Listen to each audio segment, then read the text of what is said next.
soul to the sword to sow what's right indoors. Into the rooms that they ain't want me in. Right now I'm sipping coffee, sharing stories with the bosses, just a servant of his glory. Oh, got a problem with mediocrity and people who throw stones and then be frontin' like. Hey guys, it's Janice Renee, and I know it's been a while since I posted here on my YouTube page, but with school and everything going on, it's just been a lot.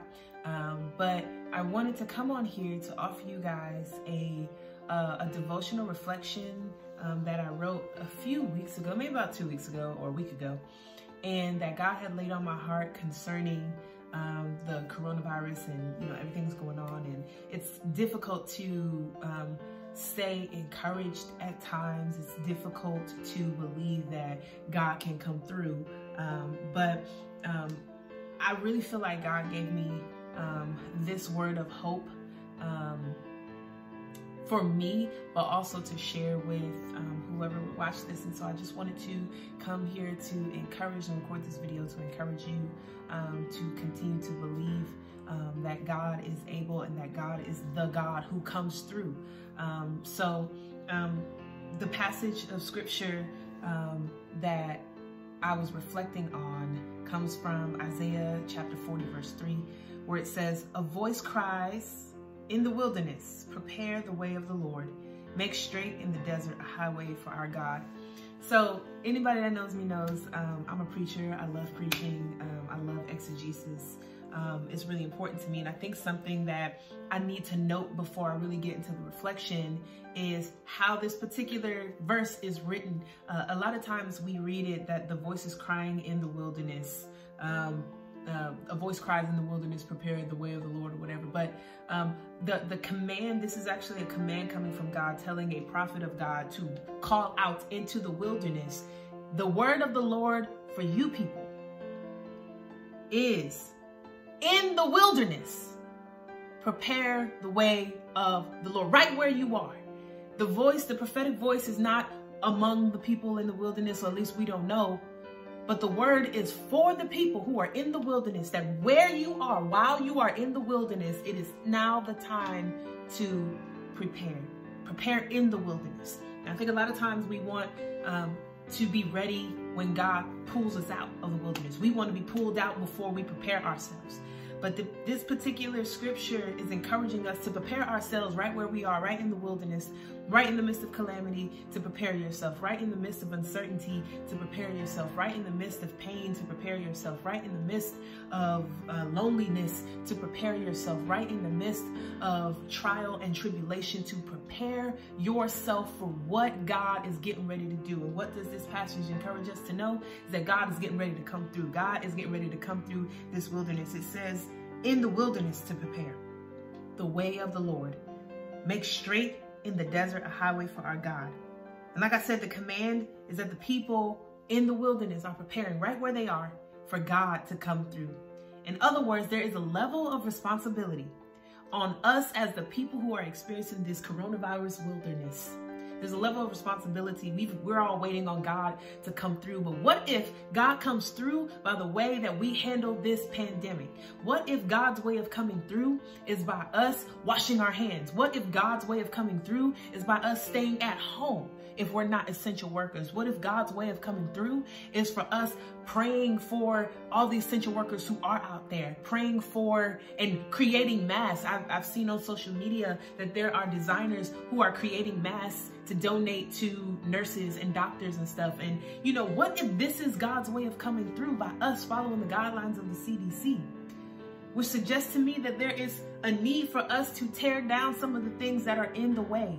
That if we are going to prepare a highway, think about that imagery. That in order for us, if you ever witnessed construction workers building a highway somewhere, before they can build anything, they got to tear some stuff down first. And so my encouragement to us is that there are some things that we've got to begin to tear down. What do we have to tear down?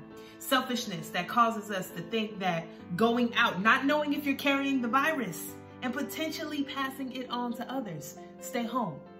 We have to tear down spiritual immaturity that divides the church on the topic of whether or not we should close our sanctuaries in the best interest of the members of our faith communities. We also have to tear down pride. Now, this is important, and I'm going to look away from the camera, and as a preacher, I know that that ain't right, but I'm going to look away from the camera, and I'm going to read this one to you because this one is important to me. We have to tear down pride that leads to blame, wherein older generations are blaming millennials for the spread of the virus, when in fact, they are conflating millennials and Generation Z, as is always done, when instead of blaming the younger folk, because it's not just us out there. It's not just Generation Z out there. I've gone out one time to the grocery store and I've seen it's not just us out here. I've seen the videos. It's not just us out here. Instead, we need to be coming together to figure out ways that we can support each other on both ends of the generational spectrum, all across the board. We need to tear down that pride that causes us to place blame, because blame don't move nothing. Blame doesn't change the game. Supporting one another does. Encouraging one another does. Helping one another where we can. And so we've got to prepare the way for God to come through by tearing down the things that are in God's way of coming through and working through us the miracle that I believe God wants to work in this world. Because it's irresponsible for us to have faith that God will bring us through if we don't follow the guidelines of the CDC. That's irresponsible. That's not faith. That's irresponsibility, is what it is. God doesn't call us to be foolish. He calls us to be faithful. But it is responsible faith to trust that God is able to work through these guidelines in order to come through for us. It's responsible faith to believe that if I wash my hands and don't touch my face, and if I sanitize the things that I order on Amazon or Walmart or whatever, and they come to my door and I sanitize those things, and I stay home and I quarantine myself when I need to quarantine myself, there's a difference between foolishness and faith. Scripture tells us, one of my favorite passages of scripture tells us that faith is the substance of things hoped for, the evidence of things not seen. In other words, faith means that I act like what I'm believing God for is already a reality. And if that's true, then that means that we will get through this. And the only way we're going to get through this is by acting the way that faith says we should act. We should wash our hands. We should self-quarantine. We should stay home. We should stay home. Beloved, stay home. I wanted to offer this reflection as a way of encouraging us to prepare for God to come through. We prepare for God to come through by following the guidelines of the CDC sooner rather than later. How are you preparing? How are you preparing? I believe that God is able to come through. I believe that this too shall pass. I believe that no weapon formed against us shall prosper. I believe all these things. And I believe that we are not passive participants in God's miracle working business.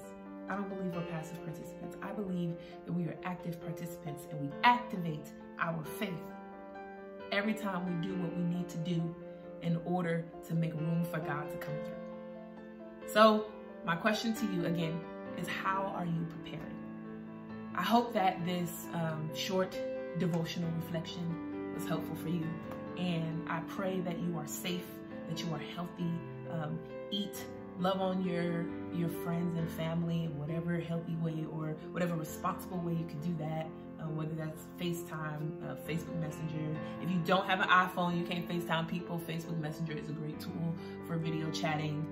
Everybody doesn't have access to Zoom, but Facebook, don't sleep on Facebook Messenger. If you can download an app called Duo, D-U-O.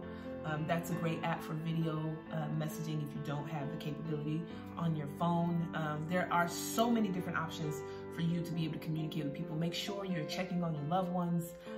Even check on strangers. This is hard. This is a period of loneliness that unlike anything I've ever experienced before, and unlike anything any of us have ever experienced before. So I charge you, I encourage you to check on the people around you.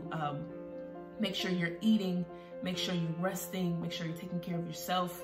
If this is prime time for you to produce a book, produce a business, produce some kind of creative work, do that. If it is rather a time for you to just rest because you never were able to do that before, do that. If now is a time for you because you normally struggle with depression and you normally struggle with anxiety and stuff, and this is a time for you to kind of reflect on different practices, different healthy meditative practices in order for you to cope, do that.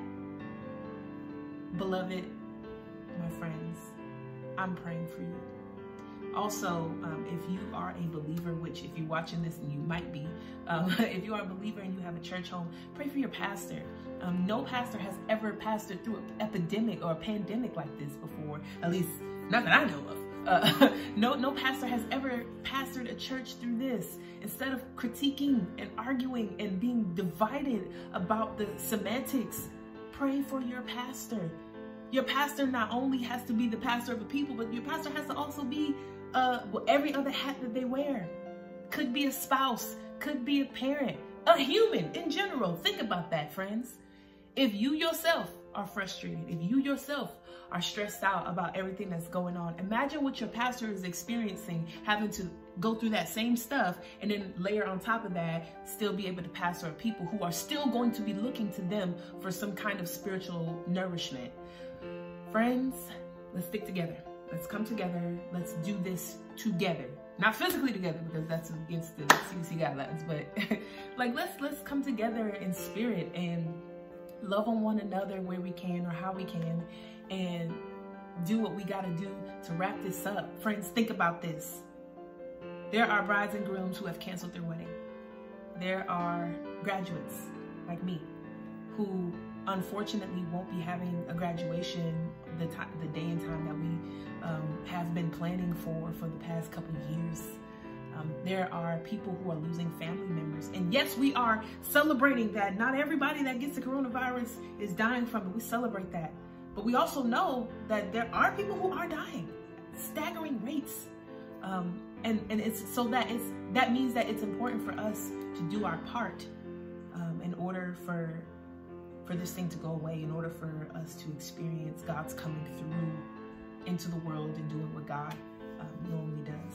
So I pray that you are encouraged.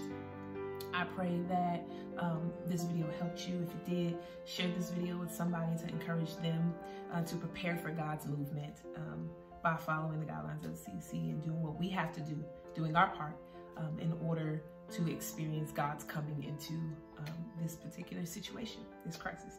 So love you, family, and I hope that you have a great week.